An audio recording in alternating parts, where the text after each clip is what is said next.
പെറുവിന്റെ തലസ്ഥാന നഗരം ലിമയുടെ ഭാഗമായ മിറാഫ്ലോറസ് ഏരിയയിലൂടെ ഒരു ഡബിൾ ഡെക്കർ ബസിന്റെ മുകളിലിരുന്ന് ഞാൻ സഞ്ചാരം തുടരുകയാണ്.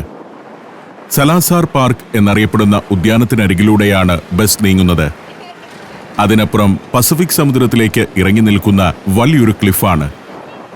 ഉദ്യാനത്തിനും സമുദ്രത്തിനുമിടയിൽ വലിയൊരു ഷോപ്പിംഗ് ഏരിയയുണ്ട്. ലാർകോമാർ ഷോപ്പിംഗ് ഏരിയ എന്നാണ് അതറിയപ്പെടുന്നത്. അർമൻ ഡാരിസ് പാർക്ക് എന്ന ഭാഗമാണ് ഇപ്പോൾ താഴെ കാണുന്നത്. ലിമയിലെ സമ്പന്നർ വസിക്കുന്ന പ്രദേശമാണിത്. സമുദ്രത്തിന് അഭിമുഖമായി നിലകൊള്ളുന്ന അപ്പാർട്ട്മെന്റുകൾ. ഒരു ക്ലിഫിന്റെ മുകളിലാണിത്.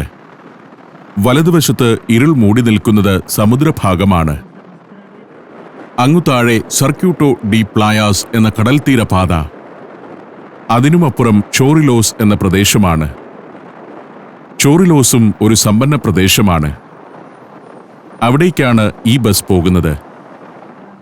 ക്ലിഫിലൂടെയാണ് യാത്ര. സാധാരണക്കാരും ദരിദ്രരുമായവരുടെ പാർപ്പിടങ്ങൾ ഇവിടെയെങ്ങും കാണില്ല. ഒരിടത്ത് ബസ് ഒന്ന് നിർത്തി. ബറാങ്കോ എന്ന പ്രദേശമാണിത്.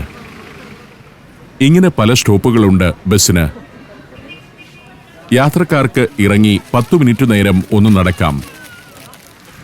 ബസ്സിലുള്ള ഗൈഡിന്റെ നേതൃത്വത്തിലാണ് നടത്തം. ഇങ്ങനെ നടക്കുന്നതുകൊണ്ട് പ്രത്യേക കാഴ്ചകളൊന്നും ലഭിക്കില്ല. ചില ഉദ്യാനങ്ങളിലൂടെയും ഫുഡ് കോർട്ടുകൾക്കരികിലൂടെയുമെല്ലാമാണ് നടത്തം. ബസ്സിൽ വന്ന 40ഓളം പേർ അതുവഴിയൊക്കെ ഒറ്റയടിക്കൊന്ന് കറങ്ങി തിരിച്ചുവരും. പല വേഷം കെട്ടി നിൽക്കുന്നവരെ വഴിയോരത്ത് കാണാം. ഇതെല്ലാം ഉല്ലാസ കേന്ദ്രങ്ങളാണ്. 3-4 ദിവസം ലിമയിൽ താമസിക്കുന്നുണ്ടെങ്കിൽ ആ ദിനങ്ങളെ ആഘോഷമാക്കാനുള്ളതെല്ലാം ഇവിടെയുണ്ട്. ബറാങ്കോ എന്ന ഈ പ്രദേശം സ്പാനിഷ് കൊളോണിയൽ കാലത്ത് തന്നെ പ്രമുഖമായൊരു ഉല്ലാസ കേന്ദ്രമായിരുന്നു. വീണ്ടും എല്ലാവരും ബസ്സിൽ കയറി. ഇവിടെ കൗതുക രൂപമുള്ള ഒരു റെസ്റ്റോറന്റ് ഉണ്ട്. ട്രെയിൻ ബോഗി പോലൊരു റെസ്റ്റോറന്റ്.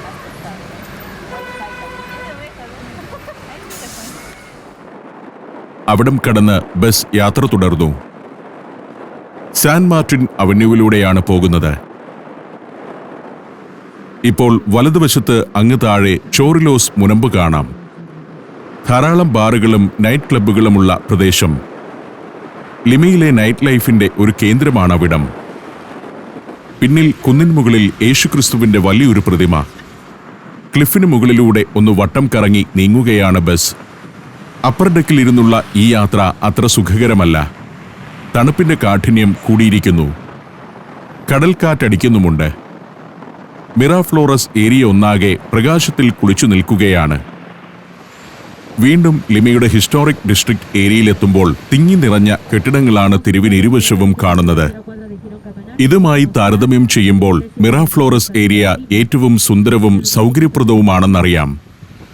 2.5 മണിക്കൂർ നീണ്ട ഡബിൾ ഡെക്കർ ബസ് ടൂർ അവസാനിക്കുകയാണ്. പുറപ്പെട്ടിടത്ത് തന്നെ ബസ് തിരിച്ചെത്തി. ബസ്സിറങ്ങി കുറച്ചു നടന്ന് ഞാൻ പ്ലാസ മയോറിലേക്കെത്തി. അവിടെ നിന്നും താമസിക്കുന്ന ഹോട്ടൽ പ്ലാസ മയോറിലേക്കും. നേരം 11 മണിയായിട്ടുണ്ട്. റിസപ്ഷനിലൊന്നും ആളനക്കമില്ല. ഒരു ആണിയിൽ തൂക്കിയിട്ടിരുന്ന റൂം കീ എടുത്ത് ഞാൻ മുറിയിലേക്ക് പോയി. പിറ്റേന്ന് പുലർച്ചെ 2:30 മണിയാണിപ്പോൾ. 3 മണിക്കൂർ പോലും ഉറങ്ങിയിട്ടില്ല. ഹോട്ടലുകാർ വിളിച്ചു തന്ന ഒരു ടാക്സിയിലാണ് എൻ്റെ യാത്ര. പതിവിന് വിപരീതമായി പിൻസീറ്റിലാണ് ഇരിക്കുന്നത്. ഈ സമയത്ത് നഗരത്തിലൂടെ ഇങ്ങനെ യാത്ര ചെയ്യുമ്പോൾ എനിക്ക് ചെറിയ ഭയമുണ്ട്. അധോലോകവും മോഷ്ടാക്കളും കൊള്ളക്കാരുമെല്ലാം വാഴുന്ന തെരുവുകളാണ്. ലിമ നഗരത്തിലെ ടാക്സിക്കാരെ വിശ്വസിക്കരുതെന്ന മുന്നറിയിപ്പുകൾ വായിച്ചിട്ടാണ് ഞാൻ നാട്ടിൽ നിന്ന് പുറപ്പെട്ടത് തന്നെ. യാത്രക്കാരന്റെ പക്കൽ ക്യാമറയോ മറ്റു വിലപിടിച്ച സാധനങ്ങളോ ഉണ്ടെങ്കിൽ ഡ്രൈവർ തന്റെ കൂട്ടാളികളുടെ അരികിൽ വണ്ടി കൊണ്ടുചെന്ന് നിർത്തുമെന്നും കൊള്ളയ്ക്ക് കൂട്ടുനിൽക്കുമെന്നുമെല്ലാം കേട്ടിട്ടുണ്ട്. അങ്ങനെ ചെറിയൊരു ഭയപ്പാടോടെ പിൻസീറ്റിലാണ് ഞാൻ ഇരിക്കുന്നത്. തെരുവുകളെല്ലാം തീർത്തും വിജനം. വാഹനങ്ങളുമില്ല. കൈവശം ഒരു ക്യാമറയുണ്ടെന്ന് ഡ്രൈവറെ അറിയിക്കാത്ത വിധമാണ് എന്റെ ഷൂട്ടിംഗ്. എയർപോർട്ടിലേക്കാണ് യാത്ര. ലിമയിൽ നിന്നും ഞാനിനി കുസ്കോ എന്ന നഗരത്തിലേക്ക് പോവുകയാണ്. സാംസ്കാരിക നഗരമാണ് കുസ്കോ. അമേരിക്കയുടെ തന്നെ കൾച്ചറൽ ക്യാപിറ്റൽ എന്നാണ് കുസ്കോ അറിയപ്പെടുന്നത്. എയർപോർട്ടിനടുത്തേക്കെത്തുമ്പോൾ ആളനക്കമുണ്ട്. ജോർജ് ഷാവേഴ്സ് ഇന്റർനാഷണൽ എയർപോർട്ട്. അതിന്റെ ഒരു ഭാഗത്താണ് ഡൊമസ്റ്റിക് ടെർമിനൽ. കുറെ ആളുകളുണ്ട് ചെക്ക് ഇൻ കൗണ്ടറുകൾക്ക് മുന്നിൽ. ചെക്ക് ഇൻ ചെയ്തു.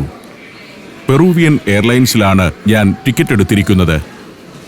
ഡൊമസ്റ്റിക്കിലെ ആദ്യ വിമാനമായിരിക്കാം എനിക്ക് പോകാനുള്ളത്. ഡൊമസ്റ്റിക് ടെർമിനലിലൂടെ നടക്കുമ്പോൾ അവിടമെല്ലാം ഏതാണ്ട് വിജനമാണ്. കടകൾ തുറന്നിരിക്കുന്നുണ്ടെങ്കിലും അതിലൊന്നും ജീവനക്കാരെ കാണുന്നില്ല. വലിയൊരു വിമാനത്താവളമാണ് ജോർജ് ഷാവേഴ്സ് ഇന്റർനാഷണൽ എയർപോർട്ട്. ഇതിനിടെ സെക്യൂരിറ്റി പരിശോധനയെല്ലാം നടന്നു കഴിഞ്ഞു. ധാരാളം ടൂറിസ്റ്റുകൾ എത്തുന്നു എന്നതാണ് പെറുവിന്റെ തലസ്ഥാന നഗരത്തിലെ വിമാനത്താവളത്തെ എപ്പോഴും സജീവമാക്കുന്നത്. ലോകത്തിന്റെ പല ഭാഗങ്ങളിൽ നിന്നും ഒട്ടേറെ ടൂറിസ്റ്റുകൾ എത്തുന്ന നാടാണ് പെറു. പെറുവിൽ വരുന്ന സഞ്ചാരികളിൽ എല്ലാവരും തന്നെ കുസ്കോയിലേക്ക് പോകുന്നവരാണ്. നടന്ന് ഗേറ്റുകളുടെ അടുത്തെത്തുമ്പോഴേക്കും കൂടുതൽ ആളുകളെ കണ്ടു തുടങ്ങുകയായി. Gate number 10 എനിക്കെത്തേണ്ടത്. കുസ്കോ ധാരാളം സഞ്ചാരികൾ എത്തുന്ന ഒരു പട്ടണമാണ്. ട്രക്കിംഗ്, മലകയറ്റം തുടങ്ങിയ സാഹസിക പരിപാടികൾക്കായി ആളുകൾ എത്തുന്ന ഒരിടം. എനിക്ക് പോകാനുള്ള വിമാനത്തിലെ സ്റ്റാഫ് ആദ്യം കടന്നു പോകുന്നുണ്ട്. ഗേറ്റിലെ ജീവനക്കാരിക്ക് ആചാരപരമായ ചുംബനം നൽകിയാണ് പോക്ക്. യാത്രക്കാരെയും വിമാനത്തിലേക്ക് കയറ്റിവിട്ടു തുടങ്ങി. ഗേറ്റിലൂടെ ഞാൻ നടന്നു. ലിമയിൽ നിന്ന് 1 മണിക്കൂറിന്റെ വിമാനയാത്രയേയുള്ളൂ കുസ്കോയിലേക്ക്. വിമാനത്തിൽ മിക്ക സീറ്റുകളും ഒഴിഞ്ഞുകിടക്കുകയാണ്. ചില യാത്രികർ സീറ്റുകളിൽ ചാരിക്കിടന്നുറങ്ങുന്നു. 5 മണിയുടെ ഫ്ലൈറ്റിൽ കയറിപ്പറ്റാൻ പുലർച്ചെ 2 മണിക്ക് തന്നെ ഇറങ്ങിത്തിരിക്കണമല്ലോ. വിമാനം ടേക്ക് ഓഫ് ചെയ്ത് അല്പം കഴിഞ്ഞതോടെ ദൂരെ ചക്രവാളത്തിൽ ചുവപ്പ് രാശി പ്രകടമായി. താഴെയാകട്ടെ മഞ്ഞുറഞ്ഞു കിടക്കുന്ന മലനിര. ആൻഡീസ് പർവ്വതത്തിനു മുകളിലൂടെയാണ് വിമാനം പറക്കുന്നത്. പെറുവിന്റെ ആകെ ഭൂവിസ്തൃതിയുടെ നല്ലൊരു ഭാഗവും ആൻഡീസ് പർവ്വതമാണ്. ആൻഡീസ് പർവ്വതത്തിലെ രാജ്യമെന്ന് പെറുവിനെ വിശേഷിപ്പിക്കാം. ആൻഡീസിന്റെ മടക്കുകളിലും ചെരുവുകളിലുമായി ധാരാളം പട്ടണങ്ങളും ഗ്രാമങ്ങളുമുണ്ട്. ലുങ്കൂട്ടി എന്ന കൊടുമുടി ഉൾപ്പെടുന്ന ഭാഗമാണ് താഴെ കാണുന്നത്. 5780 മീറ്റർ ഉയരമുള്ള കൊടുമുടിയാണ് ലുങ്കൂട്ടി. അതിൻ്റെയൊക്കെ ചെരുവുകളിൽ അമേരിന്ത്യൻ ഗോത്രവർഗക്കാരുടെ ഗ്രാമങ്ങളുണ്ട്. വാംപൂന എന്ന കൊടുമുടിയും ഈ ഭാഗത്താണ്. ദൈർഘ്യമേറിയ ഒരു ഗുഹ കൊണ്ട് ലോകപ്രശസ്തമായ കൊടുമുടിയാണ് വാംപൂന. 5000 മീറ്റർ ഉയരമുള്ള ആ കൊടുമുടിയിലാണ് ലോകത്തിന്നേ വരെ സർവേയും പര്യവേക്ഷണവും നടന്ന ഏറ്റവും ഉയരത്തിൽ സ്ഥിതി ചെയ്യുന്ന ഗുഹയുള്ളത്. അങ്ങനെ നിരവധി അത്ഭുതങ്ങളും പ്രകൃതിഭാവങ്ങളുമായി നിലകൊള്ളുകയാണ് ആൻഡീസ് പർവ്വതമേഖല. വിമാനത്തിൽ ബ്രേക്ക്ഫാസ്റ്റ് വിതരണം തുടങ്ങിയിരിക്കുന്നു. സൂര്യൻ ഉദിച്ചുയരുന്നതേയുള്ളൂ. കുറച്ചുകൂടി കഴിയുന്നതോടെ ഈ മേഖലയിലെ തന്നെ ഏറ്റവും ഉയരമുള്ള കൊടുമുടികളുടെ മുകളിലൂടെയായി യാത്ര. അവയെല്ലാം മഞ്ഞിന്റെ തലപ്പാവണിഞ്ഞങ്ങനെ നിൽക്കുകയാണ്. ആൻഡീസ് പർവ്വതനിര ലാറ്റിൻ അമേരിക്കയുടെ നട്ടെല്ലുപോലെ നീണ്ടു നിവർന്നങ്ങനെ കിടക്കുന്നു. Argentina, Chile, Ecuador, Peru, Bolivia, Venezuela, Colombia എന്നീ രാജ്യങ്ങളിലായി വ്യാപിച്ചു കിടക്കുകയാണത്. ആൻഡീസിലെ ഏറ്റവും അധികം കൊടുമുടികൾ സ്ഥിതി ചെയ്യുന്നത് പെറുവിന്റെ അതിർത്തിക്കകത്താണ്. 193 കൊടുമുടികളാണ് പെറുവിലുള്ളത്. ആൻഡീസിലെ ഏറ്റവും ഉയരമുള്ള 4ാമത്തെ കൊടുമുടിയായ ഹുവാസ് കാരാൻ വരെ അതിൽ ഉൾപ്പെടുന്നു. വിൽക്കാബാംബ റേഞ്ചിന് മുകളിലൂടെയാണ് ഇപ്പോൾ വിമാനം കടന്നുപോകുന്നത്. ഇന്ത്യൻ ഉപഭൂഖണ്ഡത്തിന് ഹിമാലയം എന്ന പോലെ തെക്കേ അമേരിക്കയുടെ സംസ്കാരത്തിലും കാലാവസ്ഥയിലുമെല്ലാം വലിയ സ്വാധീനമുള്ള പർവ്വതനിരയാണ് ആൻഡീസ്. ലോകത്തെ ഏറ്റവും നീളമുള്ള പർവ്വതനിര. താഴെ സൽക്കാൻ തായ് കൊടുമുടി കാണാം. ആൻഡീസിൽ ഉയരത്തിന്റെ കാര്യത്തിൽ 38ാം സ്ഥാനമാണ് സൽക്കാൻ തായ് കൊടുമുടിക്ക്. 6271 മീറ്ററാണ് അതിന്റെ ഉയരം. 7 രാജ്യങ്ങളിലായി വ്യാപിച്ചു കിടക്കുന്ന ആൻഡീസിന്റെ ആകെ നീളം 7000 കിലോമീറ്റർ വരും. വീതിയാകട്ടെ 200 മുതൽ 700 കിലോമീറ്റർ വരെയും. അമേരിന്ത്യൻ ഗോത്രസംസ്കാരത്തിന്റെ സവിശേഷ ഭൂമികയാണ് ആൻഡീസിന്റെ മടക്കുകളും ചെരുവുകളും താഴ്വാരങ്ങളും. ഇൻക ഉൾപ്പെടെയുള്ള സാമ്രാജ്യങ്ങൾ വളർന്നു വികസിച്ചത് ഈ പർവ്വതഭൂവിലാണ്. പെറുവിൽ ലിമ പോലുള്ള ചില തീരദേശ പട്ടണങ്ങൾ കഴിഞ്ഞാൽ മിക്ക പട്ടണങ്ങളും ഗ്രാമങ്ങളും രൂപപ്പെട്ടിരിക്കുന്നത് ആൻഡീസിന്റെ മടിത്തട്ടിലാണ്. മലമടക്കുകളിലെ ദുർഘടപാതയിലൂടെ ചുറ്റിവളഞ്ഞ് അത്തരം പട്ടണങ്ങളിലേക്ക് എത്തുക എന്നത് ദുഷ്കരമാണ്. അതിനാൽ പെറൂവിയൻ ആൻഡീസിലെ പ്രധാന പട്ടണങ്ങളിലെല്ലാം ചെറിയ വിമാനത്താവളങ്ങളുണ്ട്. ലിമ പോലുള്ള നഗരങ്ങളിൽ നിന്ന് അവിടേക്ക് ചെറുവിമാനങ്ങളുടെ സർവീസുമുണ്ട്. ആൻഡീസിലെ അമേരിന്ത്യൻ ഗോത്രഗ്രാമങ്ങളിൽ നിന്നും ധാരാളം ആളുകൾ 16-ാം നൂറ്റാണ്ട് മുതൽ തന്നെ ലിമ പോലുള്ള പട്ടണങ്ങളിലേക്ക് കുടിയേറി തുടങ്ങിയിരുന്നു. അത്തരം ആളുകളും സ്പെയിനിൽ നിന്നുമെത്തി പെറുവിൽ സ്ഥിരതാമസമാക്കിയവരും കൂടിച്ചേർന്നാണ് മെസ്റ്റിസോകൾ എന്ന സങ്കര ജനവിഭാഗം രൂപപ്പെട്ടത്. ഇപ്പോഴും ആൻഡീസിലെ ഗ്രാമങ്ങളിൽ നിന്നും ലിമ പോലുള്ള വലിയ നഗരങ്ങളിലേക്ക് കുടിയേറ്റം നടക്കുന്നുണ്ട്. ലിമയിൽ വലിയ ചേരികൾ രൂപപ്പെടാനുള്ള ഒരു കാരണം അതാണ്. വിമാനം കുസ്കോയോട് അടുക്കുമ്പോൾ കൊടിമുടികൾക്ക് പകരം ചെറിയ മലനിരകളാണ് കാണുന്നത്. നേരത്തെ കണ്ടതരം മഞ്ഞിൻ പുതപ്പ് ഇവിടെയില്ല. പുല്ലും ചെറുമരങ്ങളും വളരുന്ന മലകൾ. ഈ മലമടക്കുകളിലെല്ലാം ധാരാളം ചെറുഗ്രാമങ്ങളുണ്ട്. കൃഷിയും കന്നുകാലി വളർത്തലും ഉപജീവനമാക്കിയവർ വസിക്കുന്ന ഗ്രാമങ്ങൾ. അമേരിന്ത്യൻ ഗോത്രവിഭാഗങ്ങളും സ്പെയിൻകാരും സങ്കര ജനവിഭാഗവുമെല്ലാം താഴ്വാര ഗ്രാമങ്ങളിലുണ്ട്. മലഞ്ചെരുവിലൂടെ ഗ്രാമങ്ങളിലേക്ക് വെട്ടിയൊരുക്കിയ പാതകൾ പലയിടത്തും കാണാം. ഈ പുൽമേടുകളിൽ കാലികളെ മേയിച്ചും ചോളവും പയറും കൃഷി ചെയ്തും വലിയൊരു ജനസമൂഹം പുലരുന്നുണ്ട്. നിങ്ങളുടെ സ്വപ്നത്തിലെ ആ യാത്രയ്ക്കായി ഇനി ഒരുങ്ങാം. യൂറോപ്പിന്റെ ഹൃദയഭൂമിയിലൂടെ 13 ദിവസത്തെ സഞ്ചാരം. പ്രമുഖമായ 10 രാജ്യങ്ങളിലൂടെയുള്ള യാത്ര. ഫ്രാൻസിലെ പാരീസ് എന്ന സ്വപ്ന നഗരം. ഈഫൽ ഗോപുരത്തിന് മുകളിൽ നിന്നുള്ള കാഴ്ചകൾ. ബെൽജിയത്തിലെ അറ്റോമിയവും നഗരചത്തുരങ്ങളും. നെതർലാൻഡ്സിലെ സുന്ദര ഗ്രാമങ്ങളും ടുലിപ്പ് ഗാർഡനുകളും. ജർമ്മനിയിലെ ബ്ലാക്ക് ഫോറസ്റ്റും റൈൻ റിവർ ക്രൂസും. സ്വിസ് ആൽപ്സിലെ ഹിമപർവ്വതങ്ങൾ. അതിനു മുകളിലേക്കുള്ള കേബിൾ കാർ യാത്ര. ലിച്ചൻസ്റ്റൈൻ എന്ന ആൽപൈൻ രാജ്യം. ഓസ്ട്രിയൻ ഗ്രാമഭംഗി. സ്ലൊവേനിയയിലെ പ്രകൃതി അത്ഭുതങ്ങൾ. ഇറ്റലിയുടെ ചരിത്ര നഗരങ്ങളായ വെനീസും പിസയും ഫ്ലോറൻസും റോമും. പിന്നെ വത്തിക്കാനും അവിടുത്തെ സെന്റ് പീറ്റേഴ്സ് ബസിലിക്കയും. സഞ്ചാരത്തിന്റെ സൂപ്പർ ഹിറ്റായി മാറിയ ഈ യാത്രയിൽ പങ്കെടുക്കാൻ ഉടൻ തന്നെ വിളിക്കുക. ഫോൺ 75919 66600.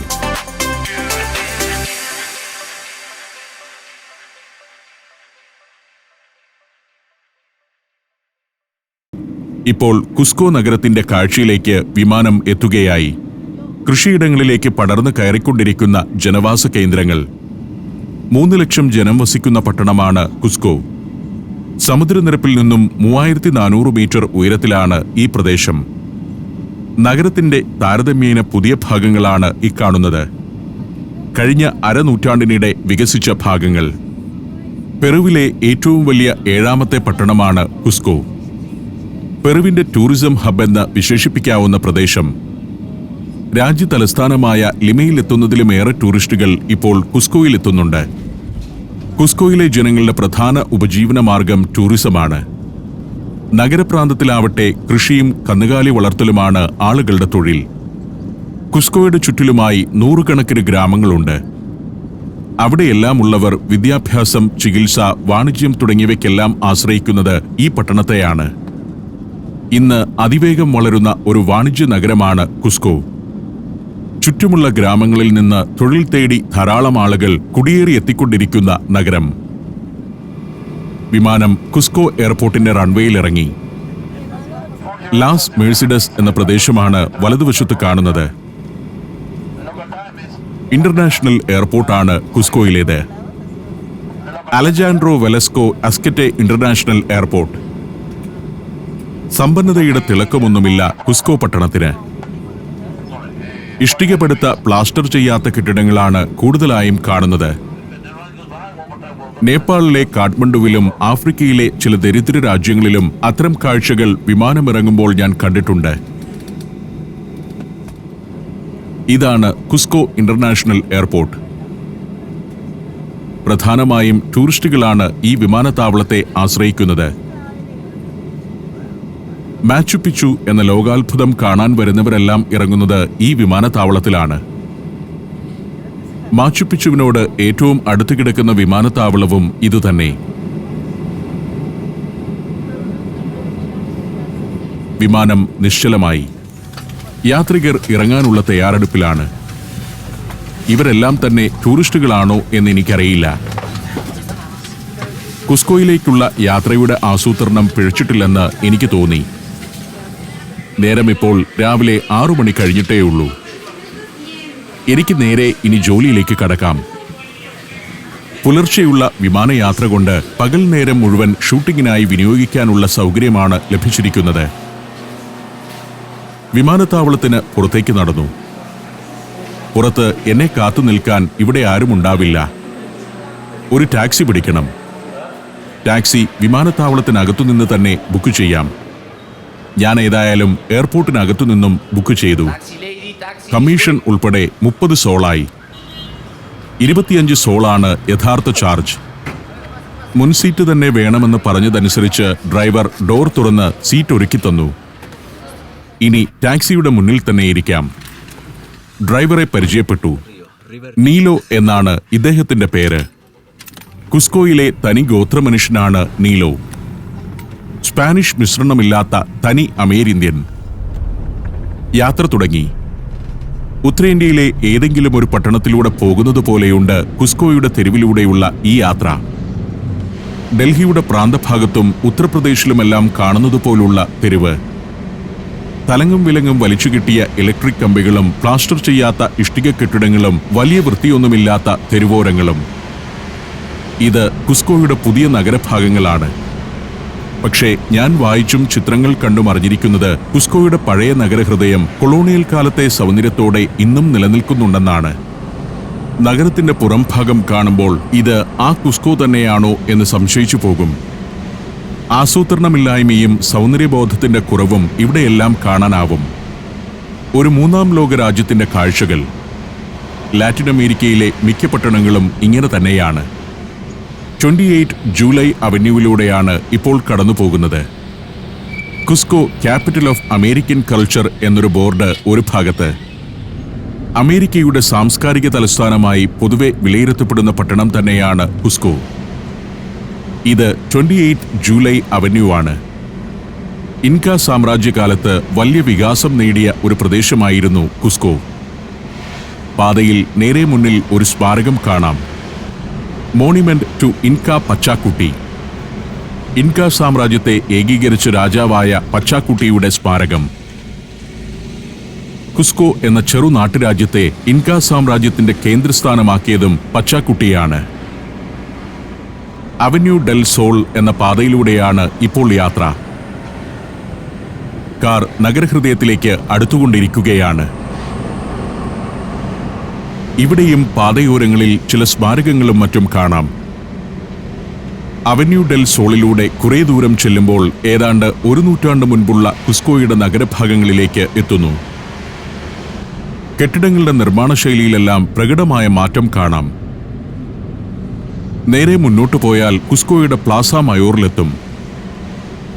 പ്ലാസ മയോർ എന്നാൽ മെയിൻ സ്ക്വയറാണ്.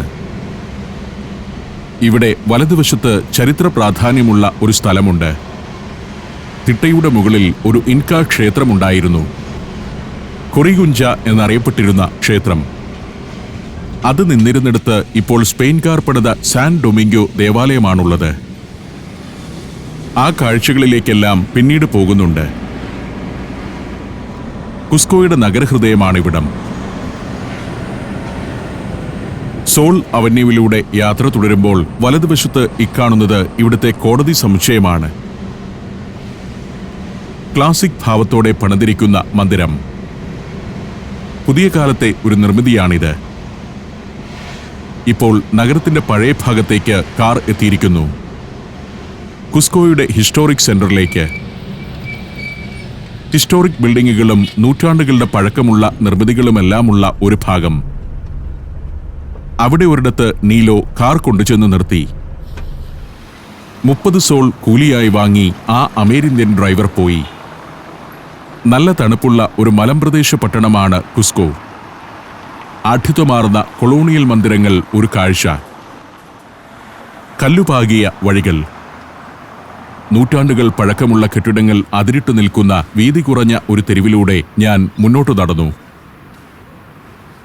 ഈ തെരുവ് ചെന്നെത്തുന്നത് ഇവിടുത്തെ പ്ലാസ മയോറിലേക്കാണ്. ഇവിടെ എവിടെയോ ഇക്കാണുന്ന തരത്തിലുള്ള ഏതോ ഒരു കെട്ടിടത്തിലാണ് ഞാൻ മുറി ബുക്ക് ചെയ്തിരിക്കുന്ന ഹോട്ടൽ. ഒരു കെട്ടിടത്തിന്റെ മുകൾ നിലയിലാണ് ഹോട്ടൽ പ്രവർത്തിക്കുന്നതെന്നറിയാം. പ്ലാസ മയോറിലേക്ക് എത്തിയിരിക്കുന്നു. അതിവിസ്തൃതമായ ഒരു സ്ക്വയർ. ലിമയിലെ പ്ലാസ മയോറിനേക്കാൾ വലിപ്പമുണ്ട് ഇതിന്. അതിനെ അതിരിട്ടു നിൽക്കുന്ന കെട്ടിടങ്ങളെല്ലാം പൗരാണിക ഭാവമുള്ളവയാണ്. ലിമയിൽ കണ്ടതരം ആഠ്യത്വമുള്ള മന്ദിരങ്ങളല്ല, എങ്കിലും പാരമ്പര്യ തനിമയുള്ള കെട്ടിടങ്ങൾ തന്നെ. മിക്ക കെട്ടിടങ്ങൾക്കും മര ബാൽക്കണികളുണ്ട്, സ്പാനിഷ് ശൈലിയിലുള്ള ബാൽക്കണികൾ. ഈ സ്ക്വയറിൽ തന്നെയാണ് ഞാൻ മുറിയെടുത്തിരിക്കുന്ന ഹോട്ടൽ. നേരം 6:30 ആയിട്ടേ ഉള്ളൂ. ഈ സമയത്ത് തന്നെ ഹോട്ടൽ മുറി തുറന്നു തരുമോ എന്നറിയില്ല. ഗംഭീരമായ കുസ്കോ നഗരത്തിന്റെ ഒത്ത മധ്യത്തിലെ പ്ലാസ മയോറിൽ ഇളം വെയിലേറ്റ് ഞാൻ അങ്ങനെ നിന്നു. കുസ്കോയുടെ അതിവിശിഷ്ടമായ കാഴ്ചകളിലേക്കുള്ള സഞ്ചാരം ഇവിടെ നിന്നുമാണ് തുടങ്ങുന്നത്.